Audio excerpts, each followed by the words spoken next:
We are ready for math today, and we're going to warm up or work on some fluency with an activity called Get to 10 or 20. I'm going to present you with a number, and you're going to, using the record mic, yes, and you're going to tell me to move blank beads to make 10. You're going to tell me move blank beads to make 20. We're trying to make groups of 10. So, we'll start here. Let's start here. So, tell me what to do. Move 2 beads to make 10. Good. All right, you ready? Now do what? Move 2 beads to make 20. Excellent. So you see we're making groups of 10. Not literally just 10, but like 10 to 10. So yeah, groups of 10. So, move 3 to make 10. Thank you. And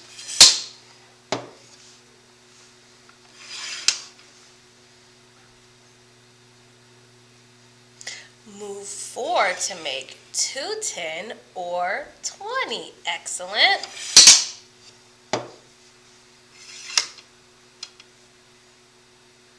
Move 5 to make 10. Great job.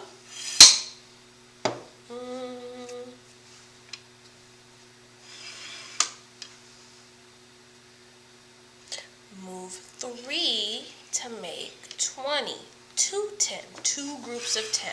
Excellent. Okay.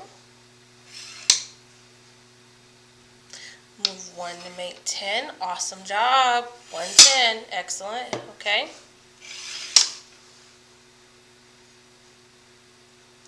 Move 6 to make 20. Good, good, good. 20 is also what? 2 10. Great work. Okay, let's keep going. Almost there.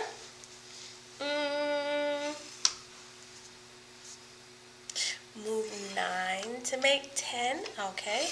What about... What? Huh? Move 7 to make 2 10. 20. All right. All right.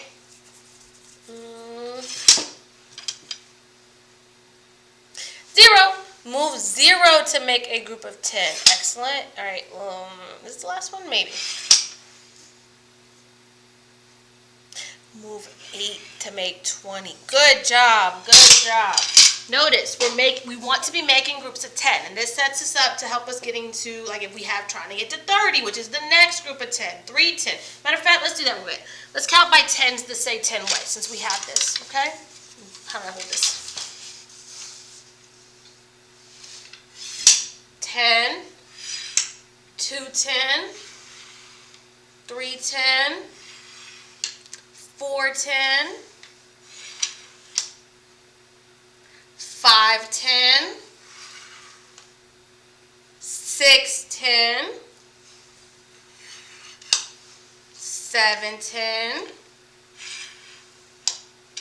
8 10, 9 10, 10 10. Groups of 10. Excellent. Excellent. Now we are ready to proceed and get into our application problem, which as always is in your Learn book. Looks like I may have forgotten to give you a page number, even though I almost gave you too much information. It is on page number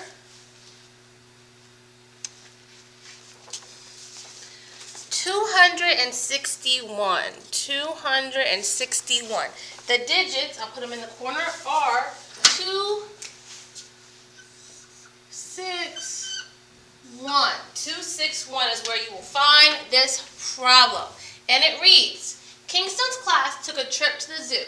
He collected data about his favorite African animals. He saw 2 lions, 11 gorillas, and 7 zebras. What might his table look like? Write one question your classmate can answer by looking at the table. Okay, so I'm going to let you work on that for 3 minutes. It's going to pop up and prompt you to say, tell me the answer to the question. And in this case, it's not answering a question so much as writing your own question. What can you interpret about the data that you sort? It's already been collected. You're going to sort it and then make up a question about it. And if you have no idea, say, I don't know. Say, I don't know. That's an answer choice. Okay? Because that shows evidence of you interacting with it. That shows me evidence that you're trying. Show that you're trying, please. All right, guys. So, yes, work on this for 3 minutes.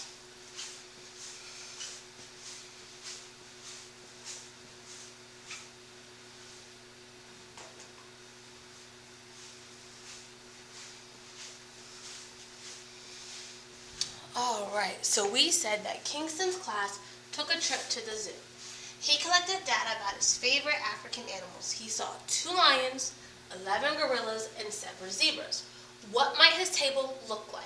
Right? One question your classmate can answer by looking at the table. So what I offer you is a tally mark table using the first letter of each animal type. So L for lions, G for gorillas, Z for zebras. And the question I presented was, how many zebras and gorillas did he see? So my question is, how many zebras and gorillas did he see? Can you answer that question?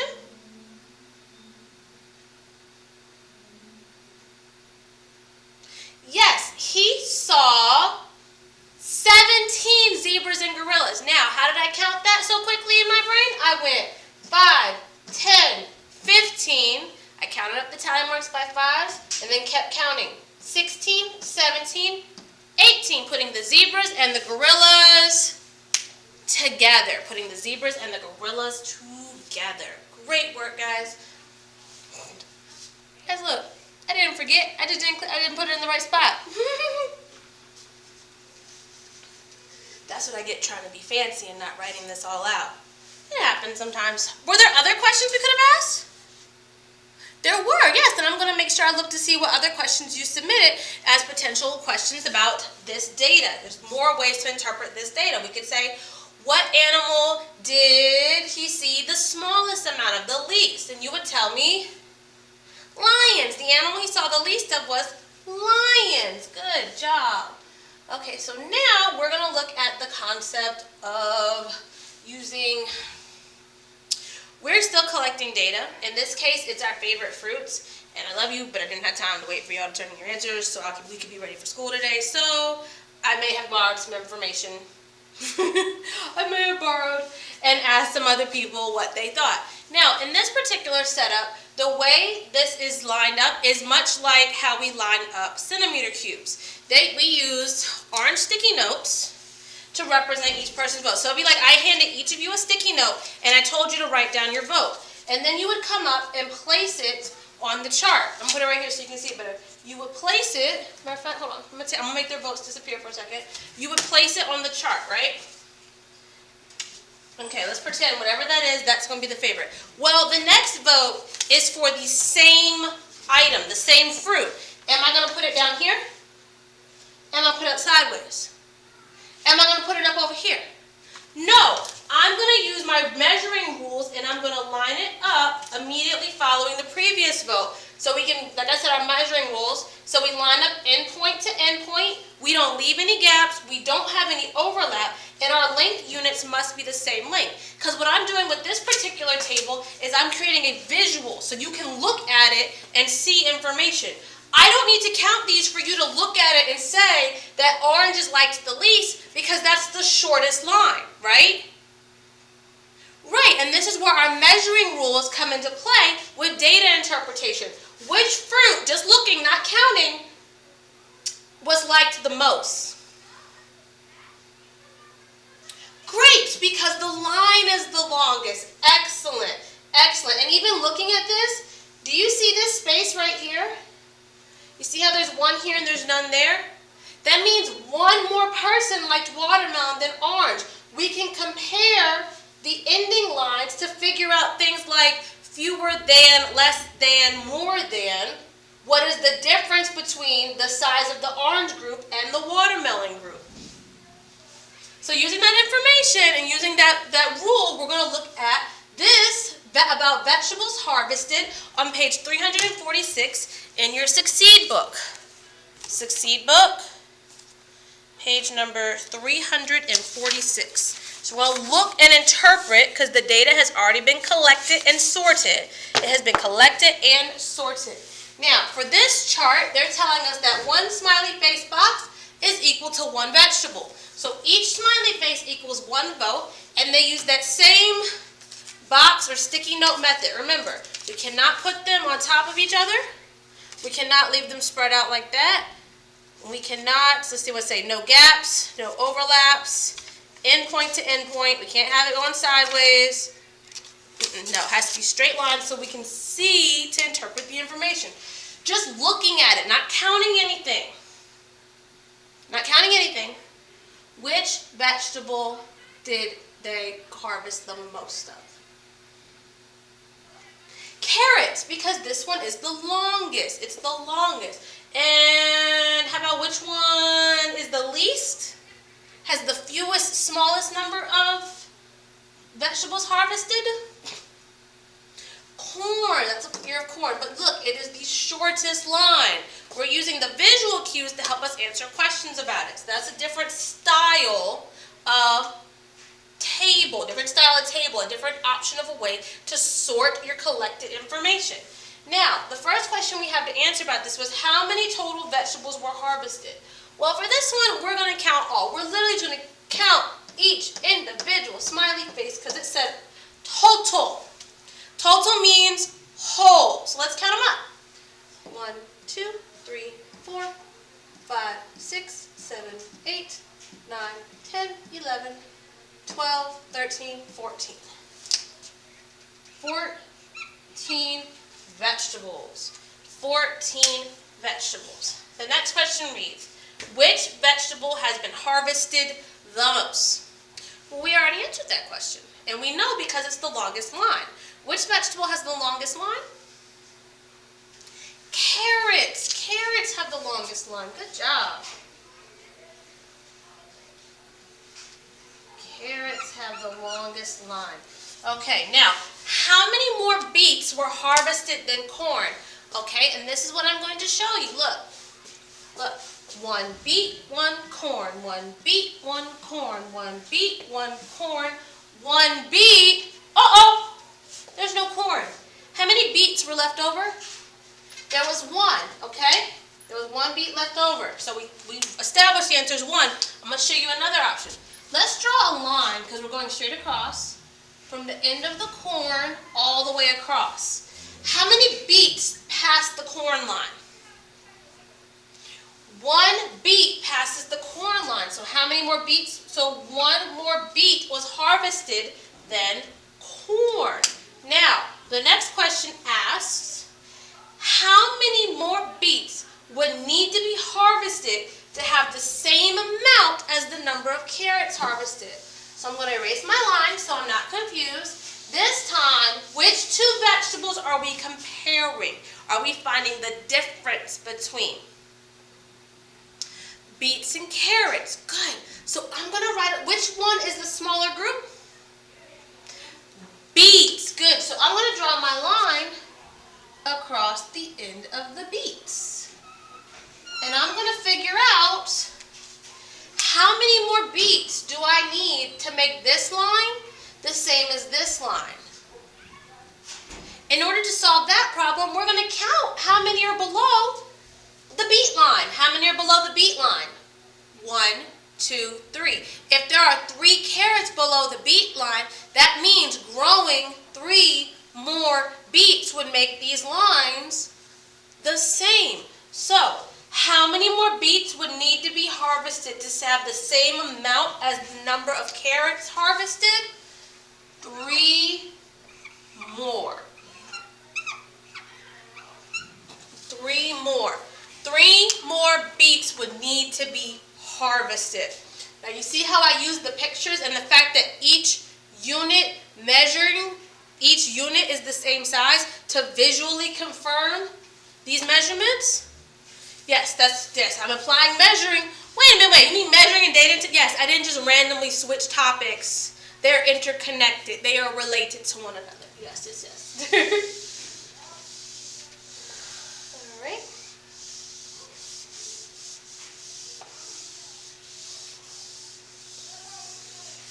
Okay. Now we're going to do on the front side, the front of that same sheet of paper. And I did this on purpose because in the last one, the data had already been collected and sorted. This time, the data has been collected and we are responsible for sorting. So let's read the information about the collection of this data. It says, the class has 18 students. On Friday, 9 students wore sneakers, 6 students wore sandals, and 3 students wore boots. Use squares with no gaps or overlaps to organize the data. Line up your squares carefully. Whew. Okay, so, not gonna lie, I would love to just use my sticky notes, but that's not fair because you don't have sticky notes. I didn't give you sticky notes. I can't assume you have sticky notes. So, I'm gonna do my best to draw some squares, and you're gonna do your best to draw some squares. They have given us picture icons, so which shoe are we going to draw for first? The sneaker. And according to our chart, 9 students wore sneakers this day. And how do we represent each student? 1 square equals 1 student, okay? So 1 square is 1 student. So how many squares lined up right next to each other, no gaps, no overlaps, as close to the same size as possible do I need? 9, okay? Now let's carefully, we'll do our best, and draw 9 squares. 1, 2, 3, 4, 5, 6, 7, 8, 9. Not perfect, but I did my best, and they're about even. So there's 9 students wearing sneakers. We have now sorted our first piece of data. Our next piece of data is the number of students who wore sandals. How many students wore sandals? 6. So I'm going to repeat that process, only this time I need 6. So let's draw. I'm thinking about changing the color so that from where you're at, it looks more visually different. But my size of my unit will be the same size. Okay. 1, 2, 3, 4, 5, 6. Good. Now it's not quite perfect, but this line is clearly longer than that line, right? Yes, and that's what's supposed to happen, correct? Yes, so I think I did an okay job here. I'm doing okay. All right, our last piece of data that we need to sort or organize is the number of students who wore boots. I am just trying to figure out what is the weather here that boots, sandals, and sneakers are all being worn on the same day. I can't fathom what the weather is, but that's okay. That is okay. Maybe you have an idea. How many students wore boots this day? 3 students. So we will take that information from the collection and we will sort it, drawing again a square to represent each student. Means we need to draw how many squares? 3 squares. Excellent. So let's draw.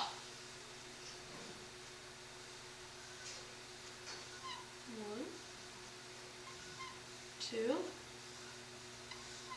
3. 1, 2, 3. Great job, great job. So, have I now sorted all the data I collected about this class on this particular Friday? Yes, I know the number of students who wore sneakers, the number of students who wore sandals, and the number of students who wore boots. I used the graphs guide of 1 square equals 1 student to show that. Remember, I only switch colors so you can see it better. If you only have pencil, that's fine. I just wanted to make sure you could visually see that from me being way over here. Okay, now the question is, how many more students wore sneakers than sandals? So using that same line trick, we start at the end of sandals and we compare the line to the line of students who wore sneakers.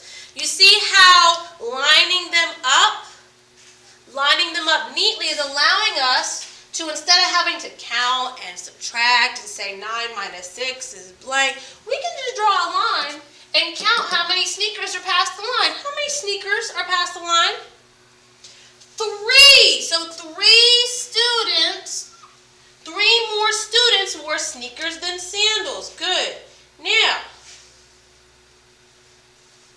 number 2 reads, write a number sentence to tell how many students were asked about their shoes on Friday. Now, looking back to the original problem, we have all the numbers we need. The class has 18 students, which means we start with our whole. So 18 students is equal to, what's the first group? 9 students wearing sneakers, good, plus sandals, good. So 18 students equals sneakers plus sandals, which is represented by the number 6. So sneakers plus sandals plus what? Boots. And how many is that? Boots is 3. Good. So the class of students is equal to sneakers plus sandals plus boots, which is 18 is equal to 9 plus 6 plus 3. I didn't do any math. All I did was take the numbers from this short paragraph and wrote a number sentence. Remember, when you're writing number sentences, these symbols have meaning and value. If you do not state the symbols, then your number sentence does not make sense. That's wrong. You have to say the symbols, you have to write the symbols. Okay, now we want to write a number sentence to show how many fewer students wore boots than sneakers. This time we want to compare boots and sneakers. So we're going to go from the end of the boot line, and compare it to the end of the sneaker line. Let me erase this one just so we can see what we're doing here. Be careful, because see, a little bit is going to stay because I don't want to accidentally erase my squares. You see how that little tiny bit that's between the squares, I left it? Fine. It doesn't mess with my view. I see, here's the boot line. How many sneakers are past the boot line? Count.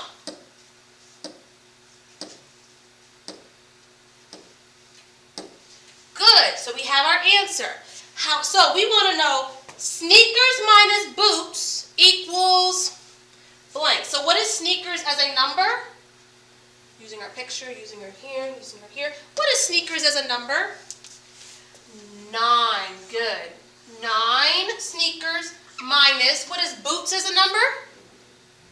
3. So 9 sneakers minus 3 boots equals 6 fewer students. 9 sneakers minus 3 boots equals 1, 2, 3, 4, 5, 6 fewer students. Now we have collected, sorted, and interpreted this data.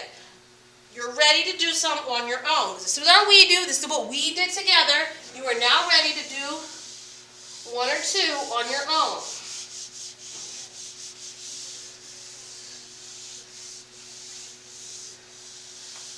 Now, before I send you on your own, were my little squares perfect? No, and they were not all exactly the same length, but I tried my best to make them so it'd be easier for me to be able to use my picture graph to read the information, make the easiest job for myself. Now, your problem set can be found front and back starting on page 263. The digits 263 in your Learn book. This is Module 3, Lesson 12. They're in your Learn book. And, like for this example here, the data has been collected. You'll be responsible for sorting and interpreting. In this instance here, the data has been collected and sorted. You need to interpret it. The last question, the last graph, the data has been collected and sorted. You need to interpret it. This is what you do now, and when you're done with that, you come back here so you can do your exit ticket. Your exit ticket, these 2 questions will be presented to you separate from the picture. So the picture's on page 265. So in your book, that same Learn book you were just working in, on page 265, you will need to sort or organize the data that has been collected. Okay? You can use pictures. I wouldn't recommend drawing the shapes of each individual animal. I would recommend drawing squares or even smiley faces. But yes, you can use pictures or you can use tally marks, whichever one you're more comfortable with. But you will be responsible for answering these two questions in the Nearpod. That is you turning in your work, showing evidence that you have worked, guys. That's all I have for you guys for today. If you have any questions, let me know. That's just me thinking. Trying to find my thought. Nope, that's it. Alright, yes, so that's it. If you have any, like I said, I did remember my thought. Your homework. Don't forget your homework. This isn't your homework. This is your classwork. Your homework is Zearn. Your homework is Zearn. This is your classwork. You need to do both, classwork and homework. Okay? Now, if you're struggling to get through both of them, you need to let me know so we can work out a plan to help you be successful. Alright? Alright, now, y'all ready to be done with Module 3? I might not be. I like data, is fun to me. But we can keep doing data if you want to. It's always a good thing to have that understanding. We'll use it again later. But no, guys, that is the end of our lesson. I'm starting to ramble. I'll be done, and I'll see you guys later.